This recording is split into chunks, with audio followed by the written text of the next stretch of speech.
साथियों, आज हम वाल्मीकि रामायण के बालकांड के 28वें सर्ग की कथा सुनेंगे। इस सर्ग में विश्वामित्र जी ने जो अस्त्र 27वें सर्ग में दिए थे उनके संहार की विधि बताई है और उन्हें और भी बहुत से अस्त्रों का उपदेश किया है। इसके बाद वे चलते चलते एक आश्रम के समीप पहुँचे, जिसके बारे में श्री रामचंद्र जी ने विश्वामित्र जी से प्रश्न किया कि यह आश्रम किनका है और कैसा है। तो चलिए अब 28वें सर्ग की कथा सुनते हैं। श्री सीतारामचंद्राभ्यां नमः। श्रीमद् वाल्मीकि रामायणम बालकांडम 28वां सर्ग।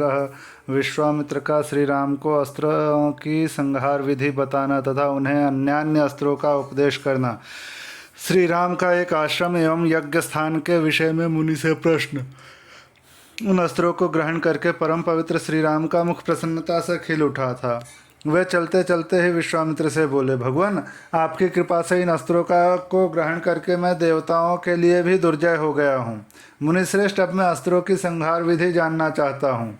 ककुत्स कुल तिलक श्री राम के ऐसा कहने पर महातपस्वी धैर्यवान उत्तम वृद्धारी एवं पवित्र विश्वामित्र मुनि ने उन्हें अस्त्रों की संहार विधि का उपदेश किया।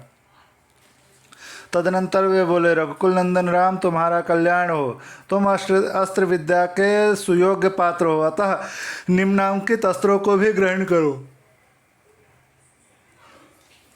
सत्यवान, सत्यकीर्ति, धृष्ट, रभस, प्रतिहारतर, प्रांगमुख, अवांगमुख, लक्ष्य, अलक्ष्य, दृढ़नाभ, सुनाभ, दशाक्ष, शातवक्र, दशाशीर्ष, शतोदर, पद्मनाभ, महानाभ, दुंदुनाभ, स्वनाभ, ज्योतिष, शकुन, नैरास्य, विमल, दैत्यनाशक, योगंधर और विनिद्र, शुचिबाहु, महाबाहु, निष्कली, विरुच, सार्चिमाली, धृतिर्माली, वृत्तिमान, रुचिर, पित्र्य, सौमनस, विधूत, मकर, परवीर, रति, धन, धान्य, कामरूप, कामरुचि, मोह, आवरण, जृंभक, सर्पनाथ, पंथान और वरुण, ये सभी प्रजापति कृशाश्व के पुत्र हैं।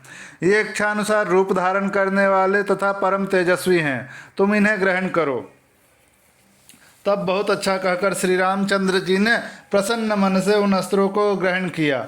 उन मूर्तिमान अस्त्रों के शरीर दिव्य तेज से उद्भाषित हो रहे थे। वे अस्त्र जगत को सुख देने वाले थे। उनमें से कितने ही अंगारों के समान तेजस्वी थे, कितने ही धूम के समान काले प्रतीत होते थे तथा कुछ अस्त्र सूर्य और चंद्रमा के समान प्रकाशमान थे। वे सब के सब हाथ जोड़कर श्री राम के समक्ष खड़े हुए। उन्होंने अंजलि बांधे मधुर वाणी में श्री राम से इस प्रकार कहा, पुरुष सिंह, हम लोग आपके दास हैं, आज्ञा कीजिए, हम आपकी क्या सेवा करें। तब रघुकुल नंदन राम ने उनसे कहा, इस समय तो आप लोग अपने अभिष्ट स्थान को जाएं, परंतु आवश्यकता के समय मेरे मन में स्थित होकर सदा मेरी सहायता करते रहें। तत्पश्चात वे श्री राम की परिक्रमा करके उनसे विदा ले उनकी आज्ञा के अनुसार कार्य करने की प्रतिज्ञा करके जैसे आए थे वैसे चले गए। इस प्रकार उन अस्त्रों का ज्ञान प्राप्त करके श्री रघुनाथ जी ने चलते चलते ही महामुनि विश्वामित्र से मधुर वाणी में पूछा, भगवान, सामने वाले पर्वत के पास ही जो वह मेघों की घटा के समान सघन वृक्षों से भरा स्थान दिखाई देता है, क्या है? उसके विषय में जानने के लिए मेरे मन में बड़ी उत्कंठा हो रही है। यह दर्शनीय स्थान मृगों के झुंड से भरा हुआ होने के कारण अत्यंत मनोहर प्रतीत होता है। नाना प्रकार के पक्षी अपनी मधुर शब्दावली से इस स्थान की शोभा बढ़ाते हैं। मुनिश्रेष्ठ, इस प्रदेश की इस सुखमय स्थिति से यह जान पड़ता है कि हम लोग उस रोमांचकारी दुर्गम ताटका वन से बाहर निकल आए हैं। भगवान, मुझे सब कुछ बताइए, यह किसका आश्रम है? भगवान महामुने, जहाँ आपकी यज्ञ क्रिया हो रही है, जहाँ वे पापी दुराचारी ब्रह्महत्यारे दुरात्मा राक्षस आपके यज्ञ में विघ्न डालने के लिए आया करते हैं, और जहाँ मुझे यज्ञ की रक्षा तथा राक्षसों के वध का कार्य करना है, उस आपके आश्रम का कौन सा देश है? ब्रह्मन, मुनिश्रेष्ठ प्रभो, यह सब मैं सुनना चाहता हूँ। इस प्रकार श्री वाल्मीकि निर्मित आर्ष रामायण आदि काव्य के बालकांड में 28वां सर्ग पूरा हुआ।